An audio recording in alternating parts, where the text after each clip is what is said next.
Do you ever feel like you're either flying past all of the traffic on the road or everybody's flying past you? Back in the 1960s, a researcher named David Solomon studied over 10,000 crashes and came up with what's called Solomon's curve. It shows that your risk of a crash goes up the farther your speed is from the average speed of traffic around you.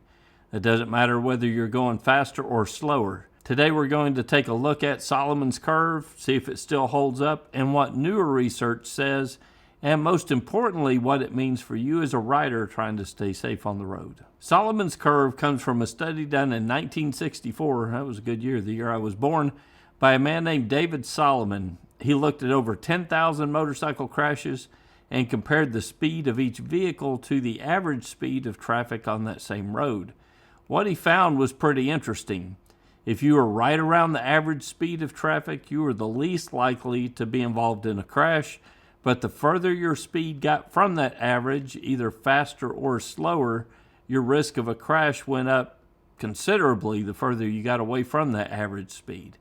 When he graphed these results, he got a U-shaped curve, which is why it's often called the crash risk curve.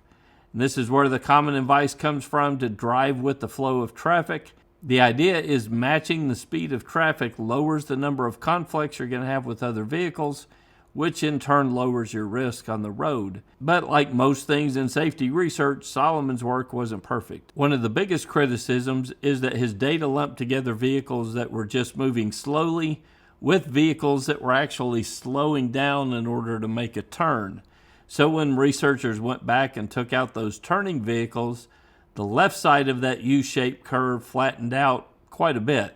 In other words, simply riding slower than traffic might not be as risky as Solomon's curve originally made it look like. Other studies over the years have confirmed parts of Solomon's findings, especially that going faster than traffic raises your crash risk, but some newer research has found that riding at slower speeds, it still carries some risk, but maybe not as much as was originally thought in 1964. So today, most experts agree on this. The farther you get above the speed of traffic around you, the higher your risk. While riding much slower than the traffic around you is still going to put you at increased risk. It's not quite as bad as originally thought when Solomon release Solomon's curve. So the biggest takeaway from all of this is simple. Ride with the flow of traffic within reason, but do it with strategy. You don't have to be the fastest rider on the road to stay safe. In fact, you usually put yourself at more risk the faster you're going over the average speed of the vehicles around you. So find a speed that you blend in, stay alert, and give yourself plenty of space that you need to react. So that's the biggest thing, is that gap between you and the vehicles in front of you.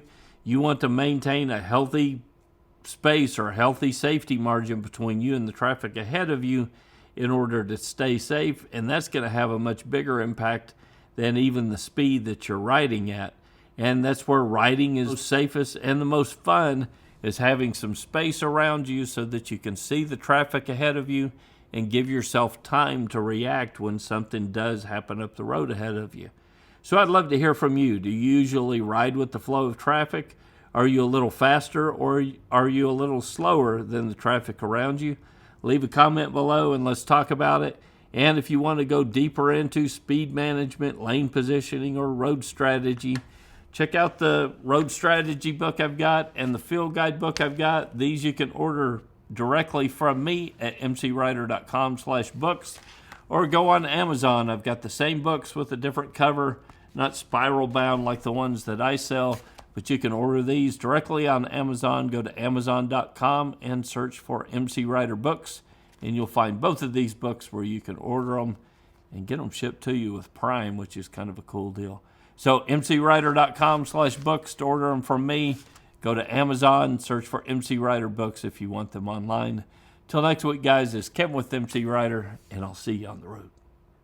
If you enjoyed this video, please consider becoming a member of MCrider. You get access to the forums and the field guide and a whole lot more.